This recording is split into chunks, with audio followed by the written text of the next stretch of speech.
Hello everyone, my name is B25 Movies, but if you clicked on this video, you already know that. So, yeah, I've done a couple of videos in the past, and they've brought me a lot of happiness, to make them. The idea of making them has always been there. It's just the actual making them sometimes can be a bit annoying. Like, I don't know if you remember, but when I was doing my whole thing, I still haven't properly reviewed Avengers Endgame because I was making it as a video, and that video made me sad. So I'll be doing that soon when I rewatch the MCU. But right now, I thought, since I've been away for a while and I'm trying to get back in to the whole life of the film account, I decided I'm going to talk about a set of movies that, not just by the film community, not just by the general movie-going audience, but by everyone, is kind of shit on, and that's the Twilight Saga. So here is my defense of the Twilight Saga. So first of all, we have the first Twilight movie, which I believe is just called Twilight. Twilight it's infamous, in a sense, because everyone knows, like, if you're not into movies, you know what Twilight is. If you're into movies, you definitely know what Twilight is. This is the thing, though. A lot of people haven't seen Twilight. People will shit on it because of what others have said. It has a stigma around it. There's also a lot of almost misogyny around the movie. Oh yeah, Twilight, go watch your Twilight movies, like when you're trying to talk about a woman. There's a lot of misogyny around the Twilight movies. And yes, so the first Twilight. This movie, if you don't know, I'm going to talk about things in a particular order here. So I'm going to start with giving you my thoughts on, like, I'm going to give you the basic idea of what the story is. So there's this girl who used to live in America, well, still lives in America, but lives in like a warm part of America. I don't exactly remember where, but she moves to Washington, which, if you don't know, is a much colder part of America, much nearer Canada, like the Canada-America border. So it's colder. And she enrolls in a new school, and excuse me, she enrolls in a new school where she's obviously the new girl. So that's obviously like a bit of a sad start. Her mom and dad are divorced, and she wants to live with her dad for a while. Her dad is like a hierarchy in the police. He's there. There's also, she also knows, like, she doesn't really know him, but she knows this guy who she knew when she was small, named Jacob. If you've heard anything about Twilight Saga, you probably know who Jacob is. But yeah, they obviously are heavily rooted in that town. But yes, so she goes to school and she instantly clicks with a photographer. He becomes one of her friends, but she basically forms her little clique in the first day. And then she notices these weird people walking outside. She's like, who are they? They are two people, and those two people are two members of a family called the Cullens. The Cullens are, from what we are told at this point, are a foster family where Mr. Cullen, or Dr. Cullen, just adopted loads of kids, but the kids started dating each other, which at first you're like, okay, that's a bit weird. So who is there? Yeah, that wasn't a cut or anything to look up the names of the Cullens. I forgot. So we have essentially the mother, Esme. We have the father, who is Carlisle. We have my favourite, or one of my favourites, is Alice. She's very cool. We have Jasper. We have Rosalie. We have Emmett.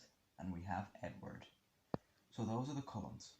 But of course the two I first named, Carlisle and Esme, are of course are of course the parents, so they're not in the school. But yes, everyone talks about how attractive Edward is, because Edward's the only one who isn't coupled up with another one of them. So, Bella is sat beside Edward in a biology class, and she notices that he's holding his nose a lot, and he goes after the class to try and get his class changed, and you're just a bit like, okay, that's a bit rude. But later on, we find out that they start talking to each other, and he apologizes for being rude and stuff, and you're just like, oh shit, they're getting along, because apparently Edward is like top of the food chain, if you know what I mean. Okay. So apparently he's like the top there. And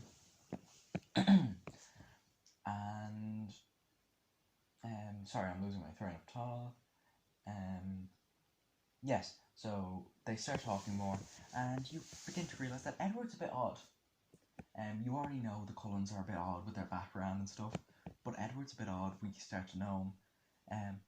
So one day Bella goes out for a night on the town,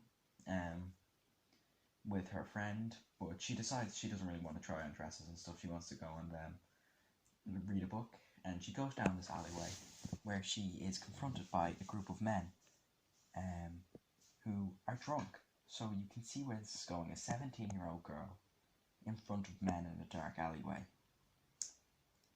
It's not the best combination. She is obviously in a very dangerous position until who comes around to the corner but Edward. I'm going too far into this. Edward comes around the corner, and we realise that Edward, is very protective of Bella. So that's where I'm going to stay it there. I'm going to leave that there for a few minutes before I get ahead of myself. So I'm going to first start talking about now, after you have a little rundown, what the movie's a bit about. I'm going to start getting into the characters. So first of all, I'm going to let's get into Bella herself. Bella is, you see, personally, Bella's not my favourite character. She's not very likeable as a protagonist, and this movie's carried by not the other actors. Apologies. Bella and her actors are very, very good. The acting in this is solid. But I'll get onto that later. The characters, Bella she's just your classic kind of teenage girl character. She's the new girl kind of character. She's also almost like a hopeless romantic when she does eventually get into a relationship with the undead. But Bella, she's very uninteresting to me. You see, she had a life. She had a life, but she abandoned it to go live in Washington. It's explained in the movie, but I kind of forget it. But yes, Bella, she's fine. She does the job as a protagonist. So now I'm going to get on to Edward. Let's get on to Edward. Edward is, in my opinion, the best character in these movies, probably. Edward is a complex character because the way he goes about himself is intriguing to watch. So, in a couple of scenes, I'm not going to lie, it's cringy because Twilight is cringy. I'll say it now, and everyone has already said it, but Twilight is cringy. So he obviously deals out a bit of cringe, but the knowledge he has, being a vampire, shows. You get this feeling from him, because he's obviously still 17, because that's when he was bitten, but you get this feeling from him that he's seen shit. The way he talks is very intriguing, and as a character, there's so much there to see. So Edward is a really solid character. We're going to move on to the kind of lesser characters in these movies, but more so in the next movies. I'm not going to touch on our friend group, because I just really dislike all of them in school, and they're not a major part of these movies whatsoever. So let's get on to Esme. Esme, for me, she was barely talked about, really, realistically. She was talked about a good bit, don't get me wrong, but, well, not really, especially in this movie. She's kind of the lesser one out of the Cullens. She's not my least favourite one. She's probably my least favourite, just because we don't get enough time with her, in my opinion. Now, Carlisle, motherfucker. This fucking guy. First of all, he's such a good character. He reminds me... What does he remind me of? See, I get such a sense of the good guy. He's a righteous man. He wants to be more than a monster, like vampires. He might be my favourite character in all of these movies. He's so good. He almost gives me Scott McCall vibes from Teen Wolf, especially in the later seasons. He's a leader. He's very good at it. He's righteous. He'll always take the good path. He doesn't believe that violence is ever necessary. Well, he knows it is necessary sometimes, but he does everything first. Like, he tries everything else first before violence. He's a righteous man. So, he's great. I'm going to get on to now Alice. Alice is my favourite of, like, not Edward and Carlisle, but she's my third favourite of the family. She's so odd. Like, she's an odd person, but her personality is bubbly. It's colourful. She's a character that you would instantly fall in love with. Then the person she's going out with, who's not actually her brother, but is Jasper. Jasper, in the first movie, is fine. He's interesting enough, but it's just because he's very nervous around Bella because he's the one who's been off human blood the longest. Because they're all, like, vegetarians, essentially. So he doesn't really talk, of course, because he's trying to contain himself around Bella. That sounds odd. He's trying to contain his urges around now. Contain his urges from sucking Bella now. You know what? We're gonna cut that part. That's right, editor. You're cutting this part, aren't you? I fucking hope so, because it's me. Anyway, then we're on to the two, well, one of them is very interesting, but not in this movie, and the other one is never really interesting, but it's just so entertaining. So I'm going to get on to Rosalie first. She is fucking... In this movie, she plays the thorn in the side. She's like the, oh, I don't like human and vampire life. I don't like her here. Because all the other vampires are quite accepting of it, except her. And Jasper doesn't voice his opinion because, you know, he wants to eat Bella. Fuck, I can't say that right, can I? He wants to suck Bella's blood. There you go. Oh, I could have said something worse. Anywho, Rosalie is cool in this movie. She gets better in the next ones. Then there's the person he's going out with, Emmett, who's just a fucking meatball. So we're going to move on. Now with the acting. Twilight does not get enough credit for its acting. Robert Pattinson in these movies is cringy, yes. The dialogue and shit, the writing is... I'm not even going to get too much into the writing, because the writing in this one especially is fine. But the acting is what sells these movies to me.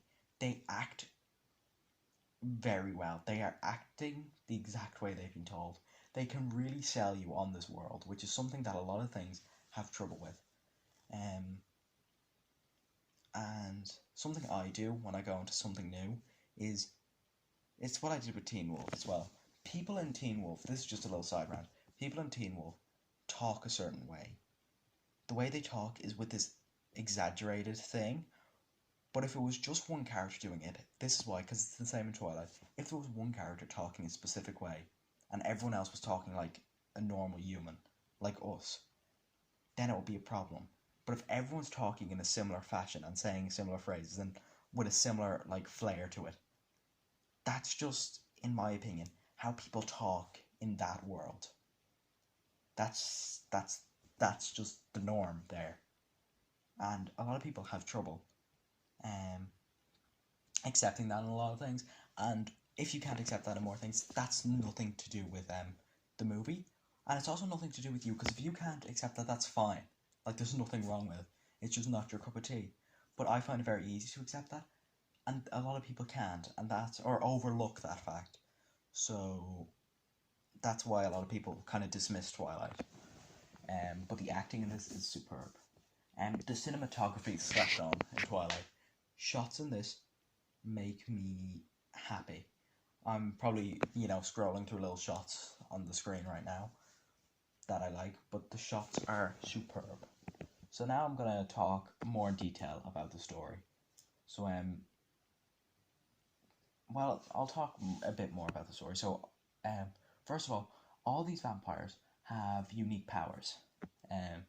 All of them have unique powers. Edward's is he can read your mind. Emmett, I'm pretty sure he's just like really strong, I think. I can't really remember his power. What else is there?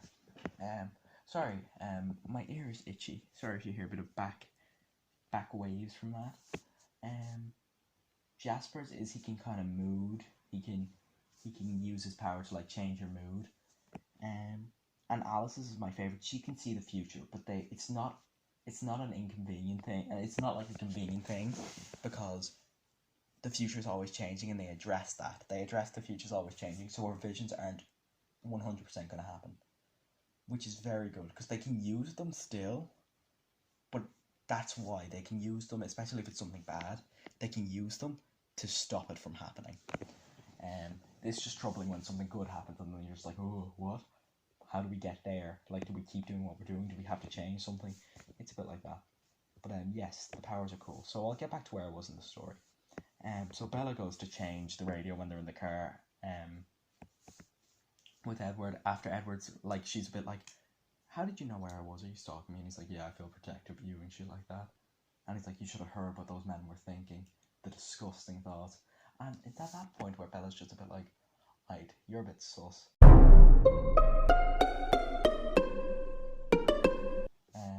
So she goes to change the radio, feels Edward's hands, and he's dead cold. I also forgot to mention earlier on that he saves her from like a car crashing, but that's fine.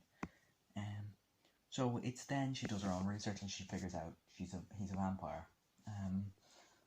Yeah, there's a bit of a problem there because Bella is a bit too accepting, but honestly, it doesn't trouble me too much. It is a bit of a weird thing, but they confront each other in the woods, and in fairness now, Edward is completely thinking of her. He's like, no, you dunce. I'm the perfect predator. I don't want to eat you because I know how easily it is. Like, I will be able to kill you right here, right now, and no one will ever know what happened. And this is something I like about Bella, because she's just a bit like, but you won't fucking hurt me, because she knows you won't. And there's also something that we notice in these couple of scenes, that Edward can't see Bella's thoughts. We don't know why. But yeah, she can't see Bella's thoughts. That comes back later, obviously. But yeah, then there's a cool scene. There's actually a really cool scene. The CGI is terrible. I'm not gonna lie. In the first two movies, anyway, the CGI is not there. But the CGI in this movie, especially with Edward running, it's a bit odd. But the scene of them climbing a tree and like running around the place is a really cool scene. It just shows you how big this world is. But there's one thing, and this is the thing that is probably the biggest negative about it. Not even the conflict itself, just how the main conflict starts. The main conflict starts because there's a thunderstorm running around, or coming around, and this is the only time the Cullens can play baseball, because when they play baseball, when they hit the baseball, it sounds like thunder. You know, that I can accept because they do run really fast. But the whole conflict is 3 other vampires come to them when they're playing baseball and like ask, can we play a game with them? And of course Bella's there, so she's a human. And then the wind blows in a direction, and one of the vampires catches a whiff of Bella. So that vampire is dead set on killing Bella. So one of the other 3 vampires, because we're 3 there, goes to the Cullens, Carlisle even, and it's like trying to tell you like, yeah, he's not gonna back down. So yeah, Edward is obviously heartbroken because he's putting his new love in harm's way. So the Cullens all come together to try and help her, but then Bella gets a phone call, and it's of her mother, who is like, oh yeah, like, Bella, are you okay? And it's like, oh yeah, no, like, it's the vampire who's trying to kill her, and it's saying, yeah, if you don't if you don't come here now, you know, you're gonna I'm gonna kill your mom, basically. So she comes there, and it turns out it was just a recording from the TV of her mom. So then she's about to die, but then of course Edward comes in and starts fighting, this other vampire. But there is something that I did like. It was a nice callback. Um, so basically, earlier on in the movie, it was said that Edward is faster, but not as strong as some of the other vampires. So they said it near the baseball game. And that guy just kind of says, "Oh yeah, you're here first, but you're faster and not as strong." So they basically have to hold it off, like hold him off. But the vampire actually bites Bella, and she's kind of dying on the ground. But then the Cullens get there and kind of rip him apart and burn him, because that's the only way you can kill vampires. But yeah, Bella's there and she's kind of dying on the ground, and Carlisle is just like, "You're the only one who can suck the venom out, because if you don't, she'll turn into one of us, or she'll die." But we don't. Edward doesn't know if he can do it without stopping and like drinking all of her blood. So that's a really cool scene to watch. But yeah, that all ends. Bella's fine, and Edward and Bella basically have a little nice, cute little romantic scene at the end. And that is the end of Twilight. Twilight is probably my least favourite movie out of the Twilight saga. A solid start though. A complete solid start. But like Teen Wolf, which I might honestly do a video on as well. But like Teen Wolf, because I'm rewatching that, but like Teen Wolf, it takes a while to pick up. It has firm beginning. It's a firm beginning. The characters are firm in this. But seeing how good it gets later on, this is nothing. So I'd honestly give the first Twilight movie, despite its flaws, I'd give it a 7 out of 10. So let's move on to Twilight, New Moon. Hello. So it has been a couple of days since I filmed my thoughts on Twilight. So yeah, sorry if I sound a bit different because I'm in a different area when recording this. But yes, sorry, that was just my paper falling. The Twilight saga.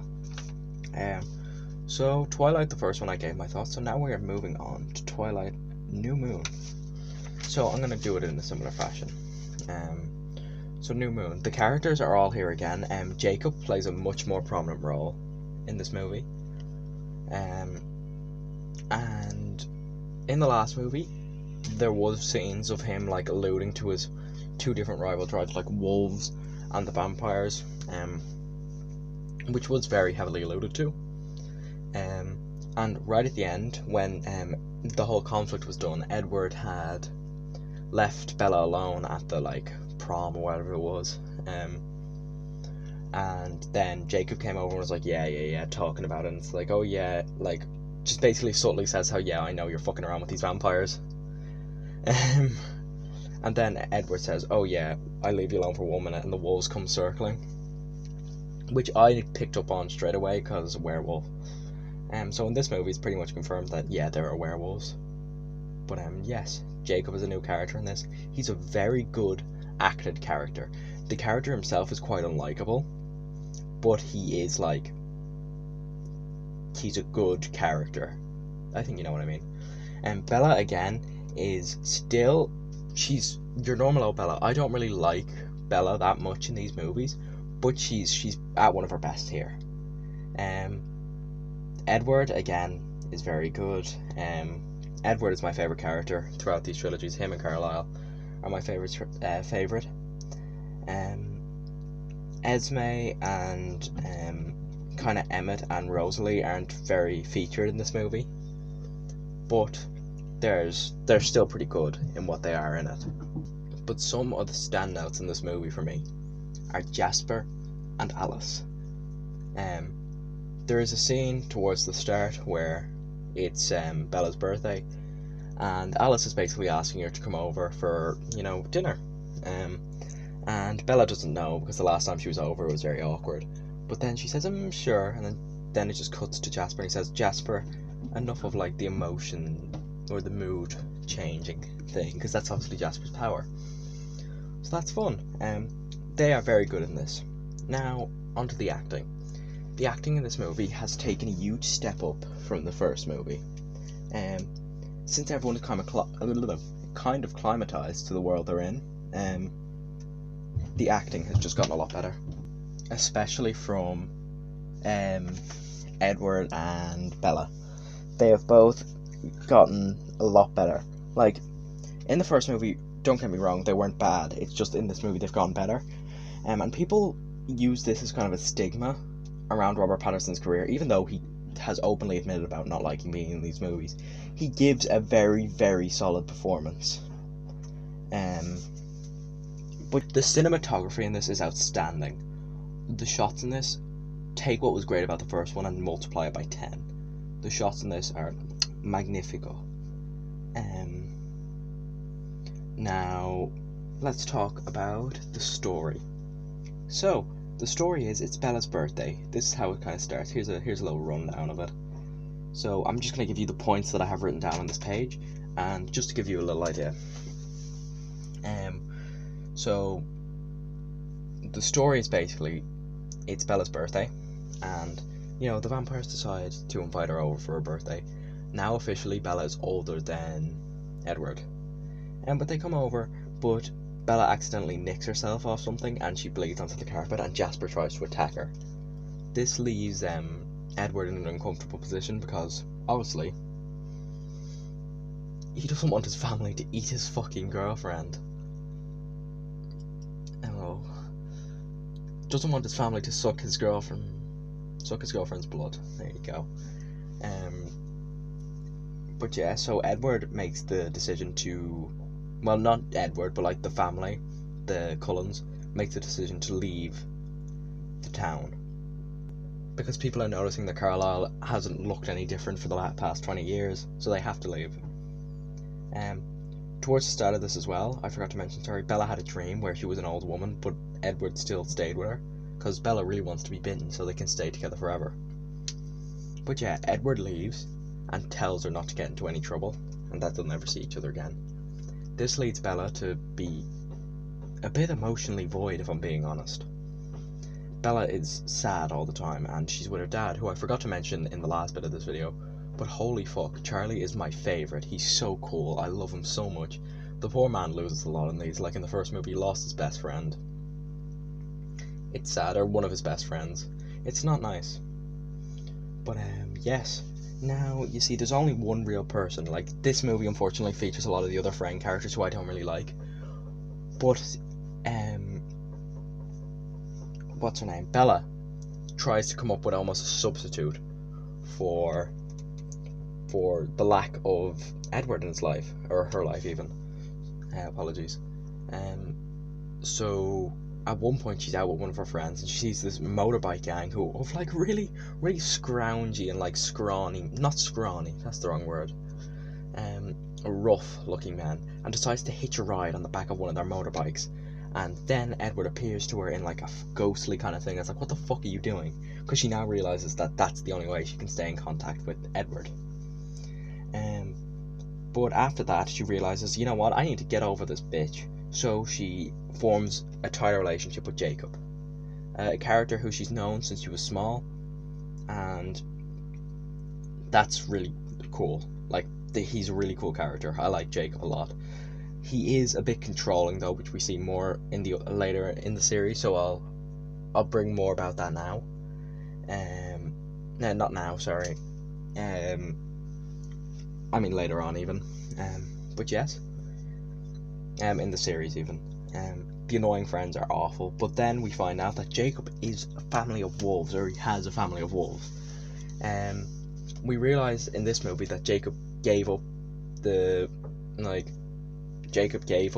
opportunity to become an alpha, because he's the rightful one to be the alpha, but he gives it to Sam, who's another one of the pack. But basically, you know, they have this whole little family, and they introduce a thing in this universe called imprinting, where literally the only time we see it, like right now, is it's romantic. You imprint on someone and then you follow them and protect them and fuck them. Which is a bit weird for what happens later, but yeah. But then we find out that like there's loads of stuff happening here. There's just a lot does happen in this movie. But yeah, Edward has a falling out with fucking hell, I always forget Bella's name. It's like always on the tip of my tongue. Falls out with Bella, and he joins the pack fully. Then Alice comes back because no, I'm skipping ahead. Apologies. Then Bella decides she wants to end herself. She can't see either of them now, and when she does, she falls into the water, and like a muck appearance of Edward is there, and they're both lying beside each other. But Alice, of course, sees that, and rushes and tells Edward. But then what Alice didn't see is the fact that Jacob saves her and brings her back to her house, and Alice is there, and there's a good bit of banter between her and Jacob. There's a nice bit of banter, which is really funny to watch. But yeah, and then Jacob does this thing where I was literally just starting to properly warm up to Jacob in this movie after he was being a bit of a prick. He gets a call from Edward, and he just goes and he just says to Edward, sorry, Charles isn't here right now, or Charlie isn't here right now. He's busy planning a funeral, because he was talking about one of his close friends who had died in this movie. So yeah, Edward takes that as fuck, Bella's dead. And something I did forget to mention at the start is they bring up this vampire royalty. The vampire royalty is known as the Volturi. They are like really old royalty, essentially. So Caius is one of 3 leaders of the Volturi. There's Caius, who's like kind of a small one. There's Marcus, who I'm pretty sure, if I'm not mistaken, there's probably if I am mistaken, there's probably text coming up on the screen to tell me I am. But I'm pretty sure Marco is one of the oldest vampires, and he's a really cool thing in some of the later movies. No, I'm right. Marcus is that one. That's cool. And then there's basically the head of the Volturi, which is Arrow. He's cool. I'll get more about Arrow because he's charismatic in this movie. I forget who he's played by, so I'll be putting it up on screen. But he has even a right-hand woman who's Jane, whose power is so cool, and I'll get into it later. But these are basically where vampires go if they want to die, basically. At first, they tell Edward, no, you're too valuable. So he decides he's going to break one of the vampire's ancient rules and show himself to the world. So then they have to race off to, I'm pretty sure it's Italy, where these are more situated. And there's a fascinating standoff between the Volturi and them after they save Edward. So they save Edward. It's a really nice emotional thing. Then there's a standoff with the Volturi, and they're just like, you're breaking a law here with talking about the Cullens, going around with this human. And then Alice tells us something that no, Bella becomes one of us, a vampire. She's seen it in her visions and shows it to him because Arrow's ability is when he touches someone, he can see their thoughts. This is where Jane comes into it because they were going to kill Bella, but of course Edward was like, no. So Jane can literally just say pain and look at someone and they're in pain. So that's something. It's at this point where they find out that Jane can't not Jane, apologies. That Bella's resistant to all powers, mainly. Of course she can still be seen in visions because that's not resistant to a power, that's just the future. But they're completely fucky with they're a lot more fucky than anyone else's is. But yes, that's that. Arrow can't use his powers on them as well. But then there's of course a big fight, a little fight between a couple of the guards and Edward. But then it is decided upon that Bella will eventually turn to a vampire, and the movie ends. The movie is a really good movie. It takes everything that is cool about the first movie and dials it up. There was one little there's a couple of things. Okay. Of course, I'm not going to deny some of the CGI in this hasn't aged well, especially like in the first movie. I forgot to mention, but the CGI in this is okay. Like, it's just the wolves can look a bit dodgy at times, because they turn into full-on wolves. I don't know if I mentioned that. Probably should have. But yes. Now, since we are finished with New Moon, which is a really good movie. I don't know if I rated the first Twilight, but I'll give the first Twilight about a 7 out of 10 now, after thinking about it anyway, so my last score doesn't matter. And I give New Moon definitely an 8 out of 10. It is a gorgeous movie. There are filters on both of these movies, and they're just magnifico. So now, we are on to Twilight Eclipse. So, I'm going to do my little formula. So, the acting in this is superb, across the board. Jacob, Edward, and Bella have all gotten so much better. Robert Pattinson in this movie is legitimately so good. The cinematography isn't as good as the first one, unfortunately, which is sad. You know, it's not as good, but you know, it was a worthy sacrifice. The characters are back in it. There's a character who was in the first one, the ginger lady, she's back in it. And I'm not sure, but I'm pretty sure the other guy who helped them is back in it as well. But yeah, they're both back in it, and they're the main. Well, the ginger lady is the main villain. I can't remember her name for the life of me. It's flashing up on screen because I'm dumb. Every time I say the ginger lady, it will probably come up. But yeah, she's back. She has a different actress, but you know, we'll go with it. But yeah. There's a lot more about the wolves in this as well. But this movie starts with a vampire getting bitten. A human getting bitten and turned into a vampire. And then it's talked about how newborns, which are obviously newborn vampires, are a lot more stronger than vampires who have been bitten for years, just because they're bitten there, so they don't have as much control, if that makes sense. But yes. There's a lot of drama between Jacob and Bella in this movie. Like, there's a lot of drama between them. Especially because this is the first movie as well where Edward is back and sees all the stuff that's been happening with Jacob even. So, he's obviously not very happy. But we see more about the wolves. The wolves are very cool. The wolves are very, very cool.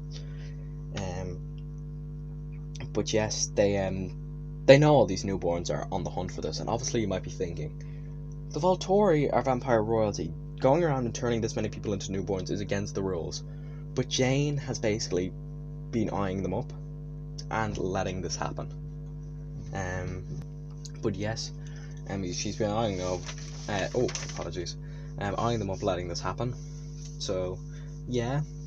And she's been feeding lies, or the ginger lady has been feeding lies to the other newborn who I completely forget about. But yes. There's also this magnificent thing. They get the wolves and the vampires to work together to fight, because Bella's obviously in jeopardy, and you know, Jacob's big horny, and so is Edward, but Jacob's more big horny. There's also this hilarious image which I found. In the movie, the wolf CGI has gotten better, but I'll talk more about that at the end. There's this hilarious image. Bella pets Jacob as a wolf, but there's an image of it where it's actually the actor in a green screen suit, and it's fucking hilarious. But yes, there's this great training scene where we get more about the character of Jasper. Jasper is stupendous in this movie. Jasper, we find out that he's a Confederate, or he was when he was first bitten, and he was basically used as a tool by another vampire to kill. He was disregarded when he was a newborn, and it was Carlisle who saved him, obviously. But yes, he's very cool. I like him a lot in this movie, and this is the first movie where I fully, because he talks most in this movie, and he has such a good southern accent, it's so nice. But he trains everyone in how the other newborns are going to fight, because he led armies of newborns with this woman. There's very good training scenes. The training scenes are stupendous. There's also a scene with banter between Edward and Jacob, which is heartwarming, honestly, because they literally said, you know, I wish we didn't have to hate each other, because they have chemistry, they have goodness between them all, or between them both even. But yes, I also forgot to mention that Edward and Bella are getting married. I forgot to mention that. Well, Bella hasn't accepted yet, but she thinks she's going to marry him. It's pretty much confirmed. And that happens more together at the end. But yeah, there's a lot of that. It's very nice. It's very, very nice.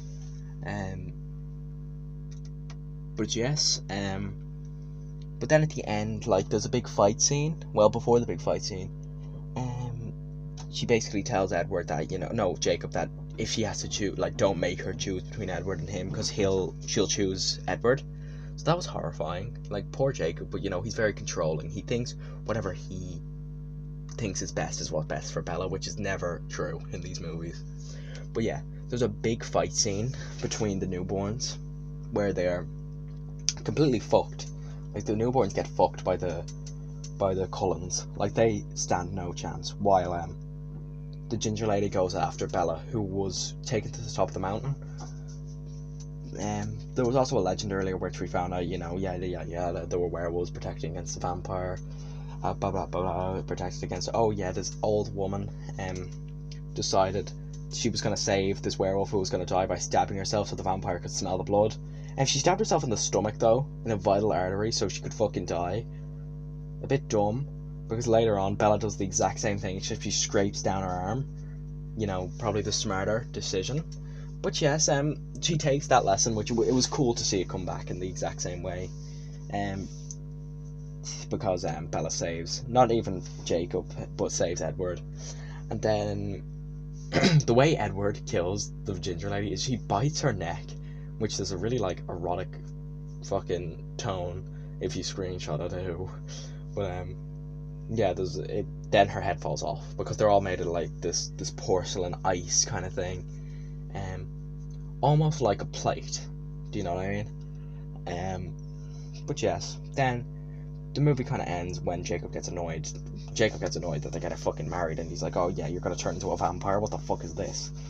But yeah, the movie ends, and Edward and Bella are in the field, and they're being all soppy, and they're basically saying, yeah, it's time to get married. And that's the end of Eclipse. Eclipse is my favourite one so far. Eclipse is such a quaint little movie. It's very cool. Again, it has the similar problems, like some of the acting and some of the dialogue. The dialogue is something I haven't touched on, because the dialogue throughout, a lot of it is cringy. A lot of it is very cringy, and it takes a bit to look past that. But if you get really cringed by things easily, this movie isn't for you.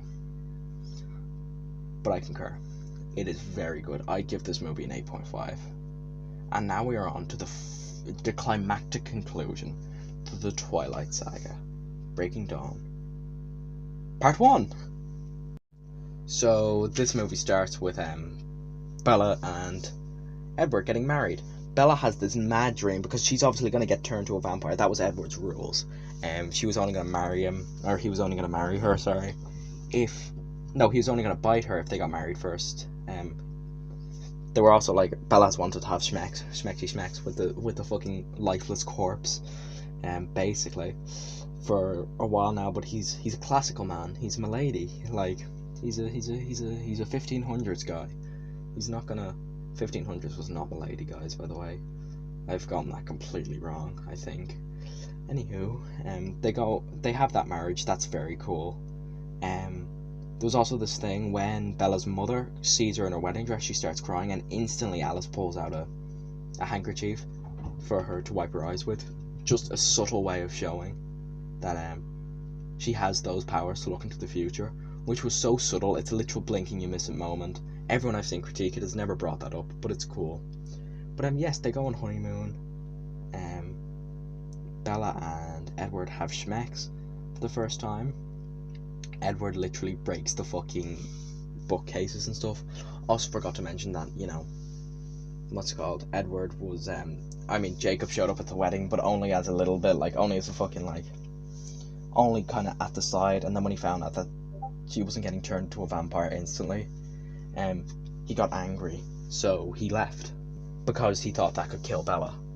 If they had sex and stuff before she was a vampire, she thought he would uncontrollable urges. But yeah. Yeah, he thinks she'll have I'm cutting this out. But yes, Jacob gets annoyed because he had the assumption that Bella was gonna fucking get bitten after the wedding and then they would have sex. But no, they're having sex before. So yeah. Jacob's like, no, that's gonna kill her. So, you know, there's a big thing about that there. But during the honeymoon they have sex, and then Edward is out hunting, because they only hunt animals. I forgot to tell you that. These vampires only hunt animals. But he's out hunting, and Bella eats some chicken, and then gets sick in the toilet. There's also something I also forgot to mention. During the vows...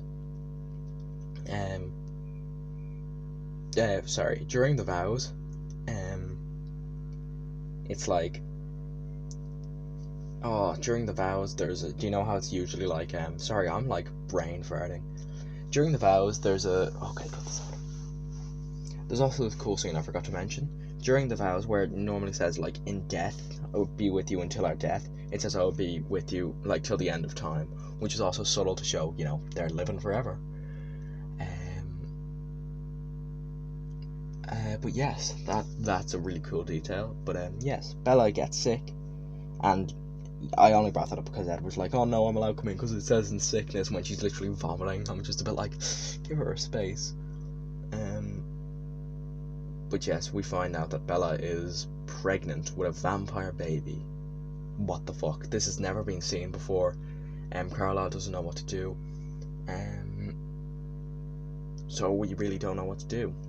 At this point, they bring her back to Carlisle, and she has to keep lying to her dad, saying how, I'm here, you know, I'm dying. Like, no, not I'm dying, I'm just a bit sick, so the honeymoon's gonna take a bit longer, and stuff like that. I feel so bad for Charlie.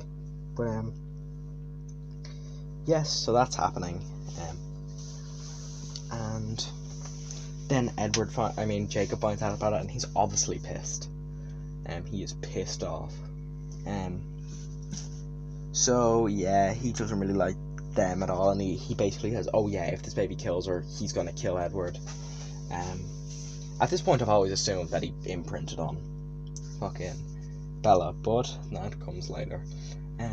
He decides he's gonna stay with the Cullens to help her, and the vampires and the werewolves have a treaty currently, but when the werewolves catch whiff that there's this fucking vampire baby coming around, it breaks the treaty, and the wolves are deciding they're gonna go kill this Bella and this baby. This is where Edward, or fucking hell, I keep getting Edward and Jacob mixed up, their names even. Jacob actually stands up to the alpha and is like, it gives me such goosebumps. Like, when I say it gives me goosebumps, it gives me the same amount of goosebumps that Avengers Endgame did at some points. It was epic to see Jacob finally stand up to the alpha. And then two other people come with him, Seth, who's really cool, and I forget the other woman's name, but she's cool as well. But yes, they both come to help Jacob defend them. Then they're sitting down, you know, and all, and Esme, who's been kind of neglected during these movies, is really cool because she goes out and gives, like, the vampires some lunches. Not the vampires, the werewolves some lunches, just so they don't starve. You know, she's trying to be accommodating. But yes, this baby is killing Bella, like, absolutely killing Bella. Like, you should, oh my god, I was gonna say you should see the makeup, but there's pictures popping up on screen right now of what Bella looked like. The makeup they use, and later on they use a dummy, looks so good. It actually looks so good. It's so disturbing, because this baby is literally eating Bella from the inside out, and we don't know why. It keeps eating her and stuff. And there's actually one really cute scene where Edward can read the baby's thoughts, so that's nice. But yes, then they're sitting on the couch and we don't know what's happening, and they're trying to figure it out, and then Edward just goes, wait, no, I think Jacob has an idea. And he says, say what you thought, and then because obviously Edward can see in his thoughts, and Jacob was just saying, something slyly. He was like, "Oh yeah, I bet it just can't wait to sink its teeth into something," which was true because they then give Bella blood, literal blood, to drink while she's still human. That was a disgusting scene. Her teeth are all blue. Yeah, blood is blue. Well done, B25. But they give her blood, and it is vile. It is vile. But yes, that scene was, as I say, vile. But then she goes. There's this scene where she's about to give birth, where Carlisle, the doctor, isn't here, and her back literally snaps, and it's so the sound. I'll actually play the clip. Yeah, it's not nice. But they have to basically give birth. She has to give birth, and there's a fight going on outside with the pack, because the pack obviously don't want this baby to exist. So they're fighting. All the vampires are fighting and stuff. But then it would seem that Bella's dead. They try to inject the vampire venom into her to, help her live. They obviously deliver the baby. There's a bit of drama there because when they're giving birth, there's blood, and some of the vampires try to eat Bella's blood. Yum. But yes, it seemed that they're dead. So Bella goes in. No, not Bella. Edward goes. No, not Edward. Fucking hell. I'm just naming everyone. It's just a big picture of the entire cast until I get to him. Jacob goes in with the full intent to kill that baby, and he looks at the baby, and then this cool scene happens. It's so cool. It again gives me chills. It shows loads of flashes of this little girl and the baby, throughout time, and the music swells at this point. It's so good. The music is so good in these movies, but the music swells, and I wasn't sure what just happened until the end when Bella gets a heartbeat after fucking being bitten a couple of times. Her body when it's bitten looks horrible. I'll show you the dummy now on screen. But yes, then the vampires stop biting, and he's just the vampires stop fighting and stuff, and Edward and Jacob walk out, and it's just wait, you can't kill this baby, and then they just go, why? Because of the one most sacred werewolf rule. You can't kill someone who's been imprinted on. And at that point I was like, oh fuck. Oh my god. Because in this movie it was playing voiceover. I want to say an imprint you can be anyone when you imprint on someone. You can be a lover, you can be a best friend. And at that point it was enough for me to realise, okay, this is in a romantic way to the child. Because this child is growing at a super speed, by the way. This isn't taking over a month. This child is getting over a couple of weeks. This child is getting huge. But then yeah, the child has been imprinted on by Jacob. So then the other werewolves kind of fuck off because they can't kill it. It's the werewolf's most sacred rule. But then it cuts to Bella. She's looking a lot more flush in her face again. She has all of her weight back because she lost a lot of weight. And then the last shot of the movie is Bella's eyes red because the vampire's eyes are red. And that is the end of the movie. This movie is very, very good. It has some of the lowest points though. Some of the acting gets a lot of the acting in this is stupendous, but there are a few points where it's very cringy. But it is magnifico for a lot of it. But yes, it is very good. So I'd give Twilight, Breaking Dawn Part 1. It's one of my favourites. It has to be a 9 out of 10. I'm not joking. So let's move on to the climactic finale. Now it is time to talk about Breaking Dawn Part 2. It's been a long time. It's been a couple of days of me recording this. A lot of brain cells are leaving. Oh, excuse me, it's quite late when I'm filming this. So let's get on to the acting. The acting in this is all at its peak. The makeup for everyone has looked so much better. Nobody looks really fucking pale. All of the makeup looks. The vampires don't look alien. The cinematography, again, isn't as good, but it's sacrificed for good things, for the story. Bella is a really good fucking vampire in this story. Bella and her acting is fucking, oh my god, it's stupendous. Her as a newborn, she is so much better, like so much better than I would have expected, and it seems Edward would have expected, because Edward, one of his main concerns is that like she wouldn't be able to control herself, but Bella is a great newborn. She stops in the middle of a hunt. She smells human blood when she's hunting for animals, and she resists that urge and goes back to hunting a mountain lion within her first like week of being a vampire. Her child is doing okay, it's growing at such an alarming pace. And I forgot to tell you the name of the child, but the name of the child is fucking ridiculous. Her name is... I hate this so much. Her name is Renesmee Cullen. I hate it so much.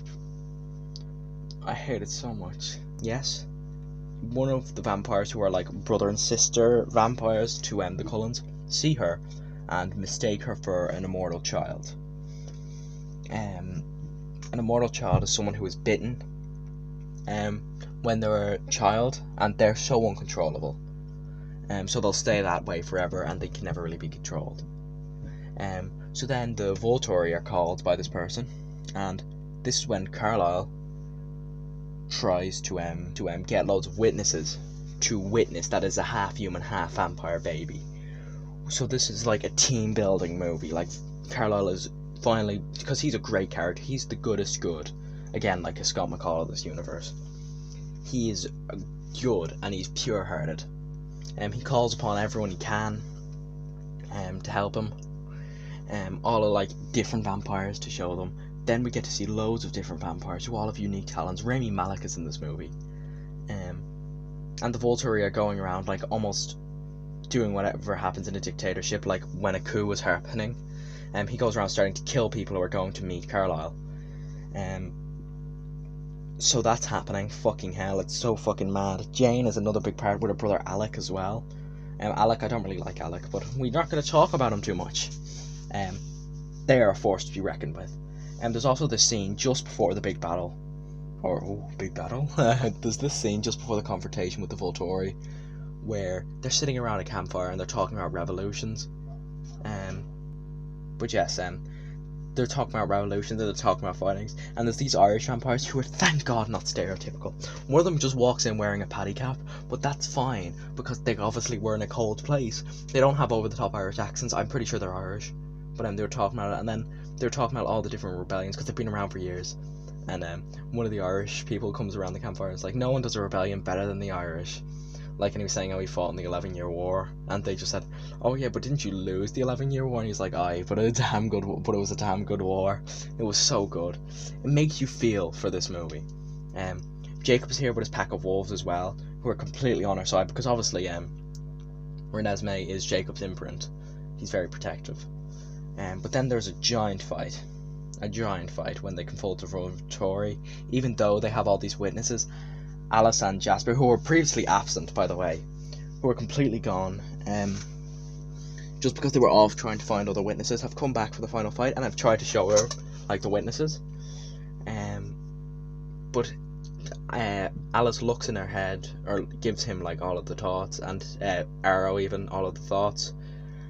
And, yeah, it's like, it's sad, because Arrow just kind of doesn't care. He wants to kill the Cullens anyway. So, and Alice realises this, and kicks him.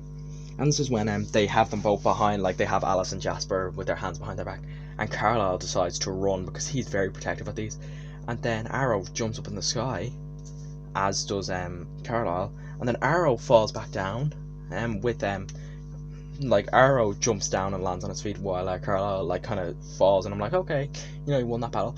And then Carlisle's head is in Arrow's hand. At this point, I was so distraught, because he was the fucking best character.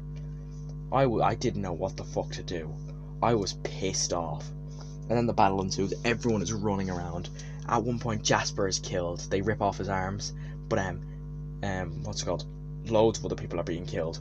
The Volturi are starting to lose the battle, and there's at one point where Rami Malek's character realizes he doesn't, like, they're losing, so his abilities are he can control, like, elements, and he makes a giant crack in the ground, which is so fucking epic. All of these are so much better than even Avengers movies.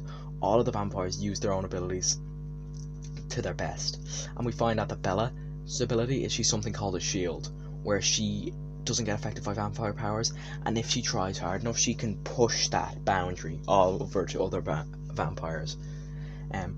Jane's death is one of my favourite, because she's one of the ones who killed Jasper, and obviously Alice was in love with Jasper, so Jane is killed as Alice throws her into the jaws of one of the wolves. It's so satisfying. It's honestly so satisfying. And one of the wolves who hated vampires saves Esme, which is so fucking heart-wrenching. And then Arrow's head is ripped off by Edward, I think it is. Edward does it. If not, I'm dumb. But then it flashes back, and everyone's alive, and you're a bit like, what?